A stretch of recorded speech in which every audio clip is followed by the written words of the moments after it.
Hello mga kamahalan, at for today's video, dumating na nga pala yung order natin sa Amazon Saudi Arabia na 18 pieces na 3 inches. Bale, cutting disc para sa ating gagamitin natin na cut-off tool ng Milwaukee. So yan, bale free shipping na rin nga pala siya. So nabili natin siya sa halagang 22 riyals. So mga ilang araw lang din, dumating na rin siya. Mga 4 days lang din. Hindi na masama kasi yun nga, free delivery na nga ito. Saka itong location namin ngayon is mahirap talagang hanapin. Dito kami located sa Dammam pala, sa Al Anwar. Mahirap hanapin itong location namin. Tsaka pangit yung kalsada. Ayun, dumating naman. Safe naman yung kanyang packaging kasi may mga caution naman. Tsaka dito sa plastic na to, makikita nyo talagang okay naman yung kanyang protection.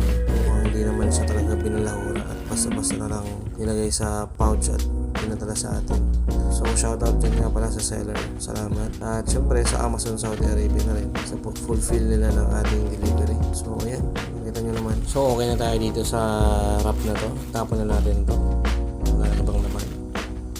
As usual naman, gaya ng ibang mga produkto, made in China rin ito. Kaya ayan, bibilisan na lang natin yung ating pagbubukas. Fast forward na lang natin. Ang katutak na cutting disc yung dumating. So parang nga pala sa metal to, itong mga cutting disc na to.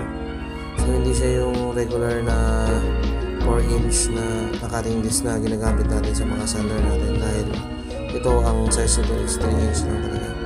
Para sa cut-off tool lang talaga siya gagamitin. Nga pala, abangan din ninyo yung pag-unbox ko ng Milwaukee na cut-off tool natin.